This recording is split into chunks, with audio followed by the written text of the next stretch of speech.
I'm X O'Connor, and you're watching the Made It in Music podcast. I'm sitting here today with Tommy Sjöström, a fantastic songwriter signed to our publishing company. How are you doing today, Tommy? That's right. I'm good. Thank you. Yeah? Enjoying your trip here? You're in from Sweden, right? Yeah, that's right. Been here 2 weeks now. 2 weeks. On your way home?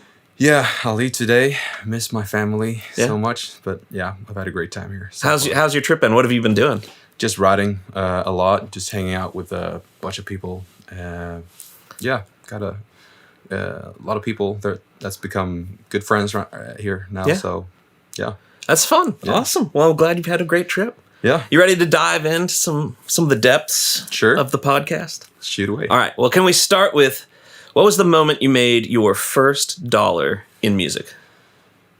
Oh, man. It's not too long ago. It's probably a couple of years ago when I was a part of like the Swedish Pentecostal movement. Decided to do an album with a bunch of new like Swedish songs because the tradition in like the Swedish churches have been they've sung a lot of old songs like for a long time, so we need to get more songs in Swedish. So they decided to do an album in Swedish. So I just was invited to a writing camp they had and got a couple of songs on that album and made me a couple of $100, maybe $200-$300. So very cool. Yeah, and it's just grown from there. Yeah. Well, yeah. It's starting. I mean, it's a slow process when you get into it, but yeah. So, what was the moment then that enabled you to kind of go full time into music? That's a good question. I worked as an audio. I worked in audio production for like 8 years. Like on the recording side or like live side? No, the recording side. I did a lot of like voiceover recordings and audio design, sound design, and music for like TV ads and radio and like corporate videos and stuff like that. Yeah. So I decided to quit my job there back in 2015, I think, or 2014. So that's when I decided to start my own business instead. So I did kind of what I've been doing before that, but I wanted to start my own business just to make sure I had the time or like being able to decide what I'd do with my time. Yeah. So I did some of the audio production stuff on the side and just started writing more and started coming over here to the States to write with people over here as well. And then somewhere along there, you met Seth. Yeah, that's right. So how did that kind of come about? Yeah, I mean it's a long story, but our church we released a project in English, and somehow it got in the hands of a couple of people over here in the States.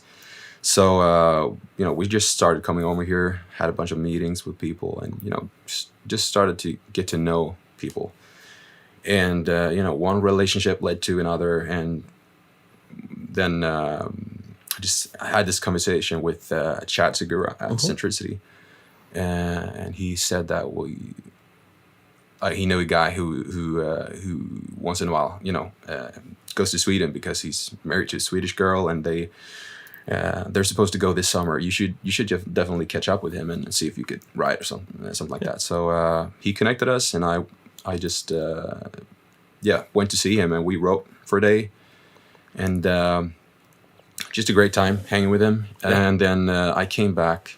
So that was the summer 1.5 years ago, and then I went back to Nashville like that fall, and we met again and wrote for a day. Me and him and Riley Friesen, who's also here with Full Circle.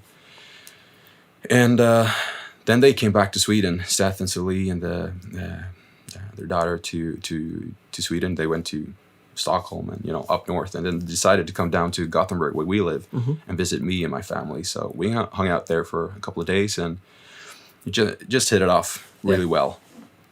So sometime just right after that, like he just reached out to me, and so I thought, asked if I wanted to partner up or do some things together. Dude, so, that's awesome. Yeah. So literally, you weren't lying. It's very fresh. Past couple of years, you made your first dollars in music. You've come into the thing full time. Yeah. And now here you are making constant trips over to the States. So as you've kind of grown as a writer, what have you kind of done to like, do you do anything to help support writers around you? Because I know from talking with Seth and Salih, especially in the Christian music world in Sweden, it's a much smaller group of people. Is there like something that you guys do together to kind of empower each other and champion each other a little bit? Yeah, well, we try to do that, and that's really something that's on my heart, because there's not really community of like songwriting in Sweden, like in the Christian world. It definitely is in the pop world, but we need that. I want to help bring like what Nashville has, like in a smaller scale, but I want to bring that to Sweden as well, because the co-writing thing is not really big over there. So I've been trying to lead that in my church, like, you know, do what I can to help other writers to develop, and you know, just for them to write with someone else and not just sit on their own and, you know, do half-finished songs all the time, because that's a struggle. Like, it's so easy to just like come up with a bunch of ideas and never finish them, but it's always good to get in a room with someone else and you get their perspective on things. And so I do that as much as I can, just meet with people in my church especially, and in my town, like where I live. Just not that you're like really trying to write a hit every time. It's just like doing it for the sake of, you know, developing others and yourself, you know. Well, they say it's like a muscle. Like if you don't develop it and use it, you know, it can atrophy and all that. So there's got to be a lot to just writing and writing and writing. So true. I mean, just being consistent in what you do, that's the whole thing. Like, if I don't write for a month or like a couple of weeks, it's so much harder to get into that writing again, you know.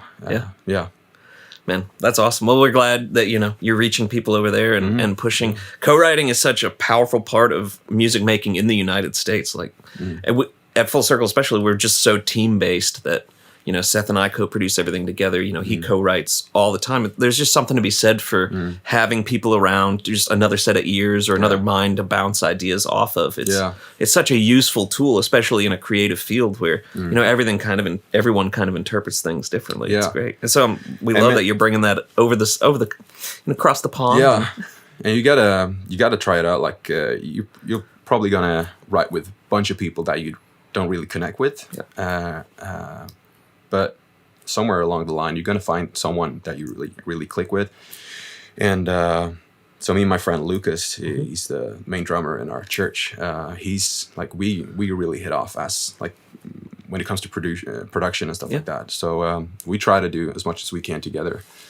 And he brings in a perspective that I don't have at all. So I mean, you just got to start where you are and try to find someone that helps you, or like that's strong where you're pushes you in a direction that just going to develop you as a writer. That's awesome. That's huge. It's great to be able to embrace that and move forward with it. It's awesome.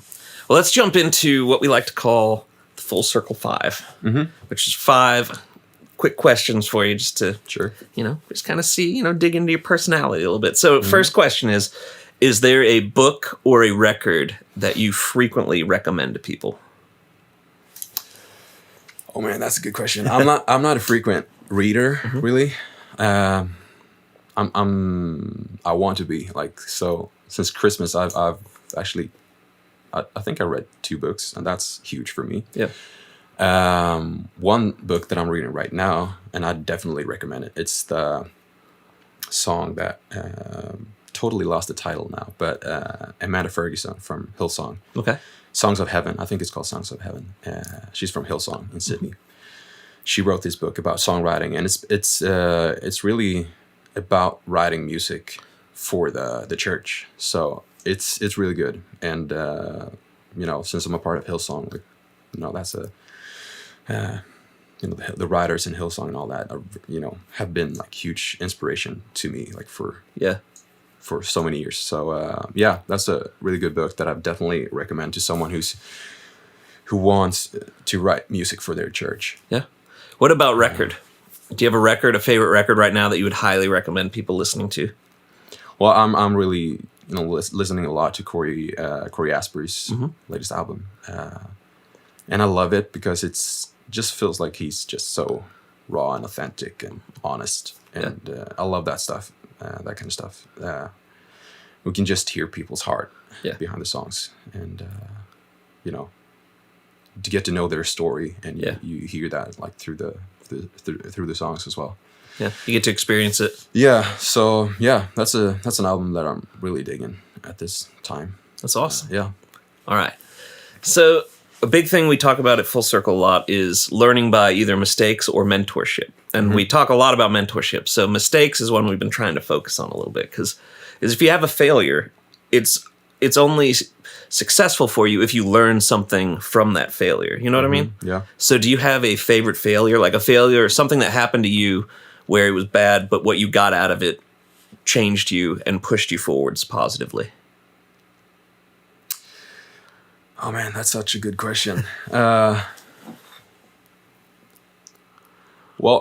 I don't know. When I quit my job as being a full-time, audio producer, I think that transition. I mean, I wanted to do that transition like for 3 years or so. When I finally did it, I could probably have done it like smoother, like in a better way. I try to be like as honest as possible I could, but like why I wanted to start my own business and focus on music, because that's what like really where my heart was. Yeah. So I wanted to do this audio production thing on the side just for that to allow me to do music, and I could probably have done that transition smoother, definitely. But I learned from that mistake, and it really got me to a point where I was able to do it. I mean, it was a huge risk. I mean, it's a big leap out onto the water, Yeah, for sure. For a couple of years, like, yeah. So if I wouldn't have done that, I wouldn't have seen God's hand on it, and I wouldn't have gotten to this point where I'm at right now if I didn't take that leap of faith. But as I said, I could probably have done that transition smoother, and just being more, I don't know, protecting relationships better. Yeah. I think that's something that I've really learned on the way, and it's basically the whole thing. Like if you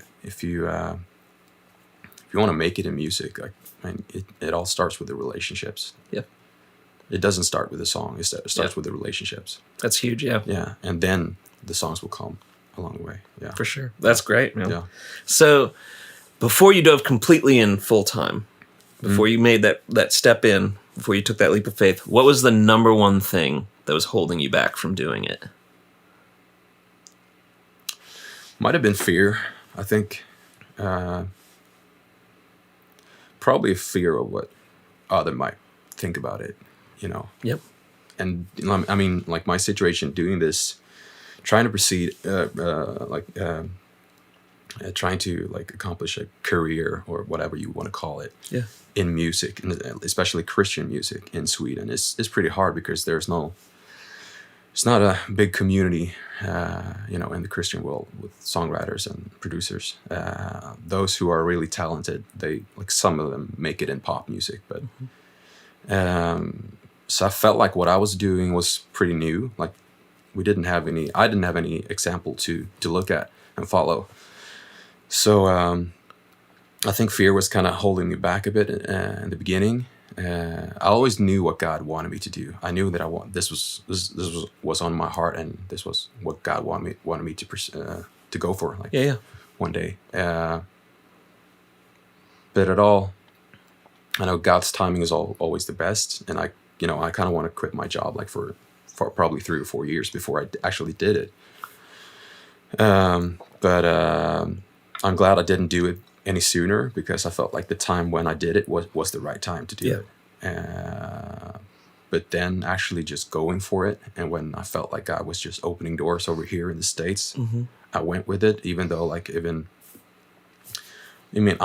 make any money at that time, and being a man, supposed to provide for your family, and all that puts a lot of pressure on you. Oh, absolutely. But I have the best wife in the world. She's been so supportive, and we do this together, and we feel like this is the direction that God is calling us to. So, So I guess like fear was holding me back a bit in the beginning, but then I just felt like not too long ago that I'm gonna give it my all. Yeah. Just want to make sure that I do it the right way, and always making sure that I build relationships first, and making sure as well like that I'm rooted, like I'm planted in a church, and I'm planted somewhere. Mm-hmm. That I don't just go run off. Yeah, you got a home base. Yeah, it's so important. Yeah. Yeah, that's awesome. Mm-hmm. So let's fast forward a little bit. Mm-hmm. What's something that you're working on right now that's got you extremely excited? Oh man, just written a bunch of stuff these 2 weeks when I've been here, and just pitching songs all over the place right now. So I'm super excited about that. Got some songs coming out soon. Mm-hmm. Looks like it. So I'm very excited about that. I'm not sure if I can like say what exactly is coming out, but I'm excited about that. And looking forward to the next trip here to Nashville again, and I'll bring the family next time. Oh, awesome. Yeah. So yeah. Man, well, we're excited to meet the family. I've never met your family. Yeah. So, okay, final question of the Full Circle 5. Mm-hmm. So let's say that you had to start completely over. Your business just disappeared one day, but you still have all of the knowledge that you've gained through your course in music. But you had to start completely over. Is there anything you would do differently? Or what would you do? Would you even do the same thing? That's such a good question. I don't think I would have done a lot of things differently, actually.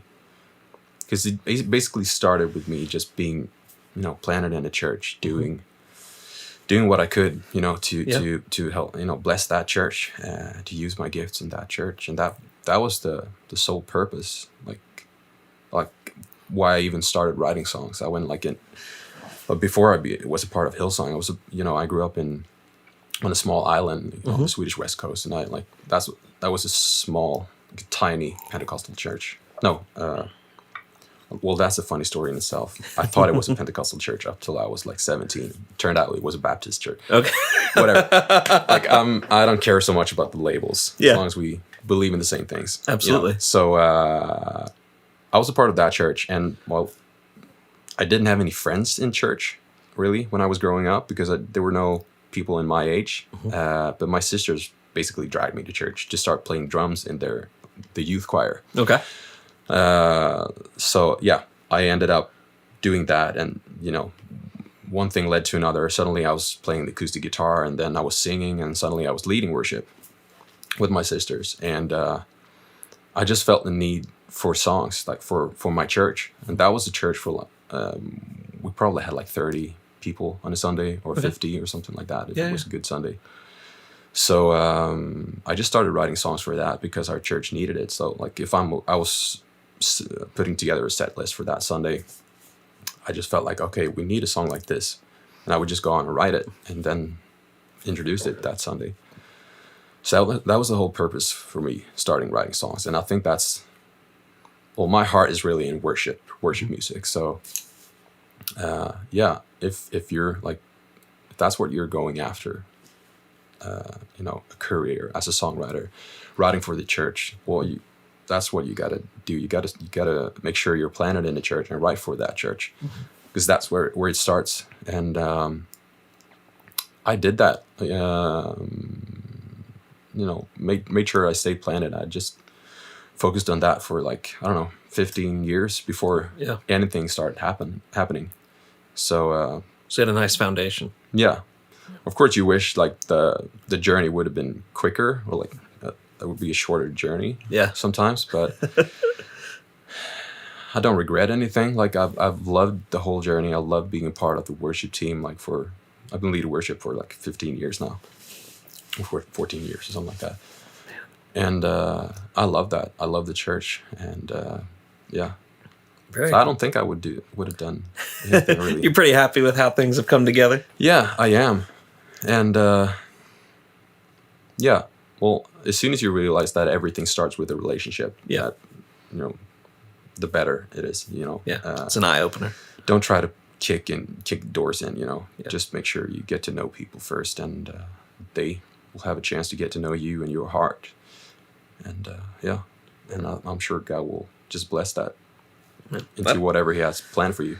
I love it, man. Yeah, I love it. So you kind of touched on it for a second, but is there anything you're currently working on that you want to talk about and can talk about? Anything you want to push our viewers and listeners towards? Well, yeah. I have a song with We Are Messengers, actually, that I wrote with Seth, mostly, awesome, and Darren Mulligan from Very Cool. We Are Messengers. So that was actually my first real, big cut. Awesome. Yeah, so I'm really excited about that. And do you know the name of the song? The song is called Simple. Awesome. Very cool. It was called Simple. I think that's what the title is now. I don't know. I like the name, so come on. It's simple. Yeah. So I'm really stoked about that. And I don't know, like maybe we have to edit this, but yeah. And then this song I wrote with Mia Fields and Andrew Holt, and for Jesus Culture. Yeah. Chris Kalala is part of that as well, and they recorded it last weekend. I was gonna say you said you were watching a broadcast and you saw it that thing being was performed. So funny. Yeah, I knew Chris Kalala was really digging the song, but I wasn't sure like if they loved it that much and if they wanted to record it. But I was just watching like Insta Stories live, and I knew Jesus Culture had their Encounter conference, and just watching the service they had, like the worship event, and suddenly I recognized the song. Oh man, that's a good song. I heard that before, and it took me a second to realize. No, wait, I was a part of writing that. So that was so funny. I didn't know they were doing it, but that's awesome. Yeah, so they did it a couple of times during that conference. So that was awesome. That's huge for me. Like that's huge. Period. Congrats, I listened. Man. I used to listen so much to Jesus Culture. I still do, but I remember their album Common Way. Yeah, we had that live DVD. We pretty much played it every day at home. So that's amazing. I'm grateful, like, for the privilege just to do this and just to hear a church, sing your songs. That's amazing. I'm so humbled. It's amazing that God chose to use me for that. That's awesome, man. That's huge. Mm-hmm. It's great. Yeah. So as we're wrapping up, how can people interact with you? Social media, all that stuff. Where's the best place to find Tommy Sjöström? Yeah, it's probably on Instagram. That's where I'm at. I don't do a bunch of other platforms. All right. What's your handle? So it's Tommy Sjöström. I probably have to spell that. Yeah. Well, Tommy is just Tommy. Sjöström is Sjostrom. Also Tommy Sjöström. Tommy. Yeah. Man, thank you so much for joining us. Thank you on so this much episode of the Made It in Music podcast. Yeah. It's a great honor. Dude, well, thank you. We're excited to have you and excited to get more tunes from you. Thank you. Awesome. Yeah. Thanks for joining us, guys. We'll see you next week.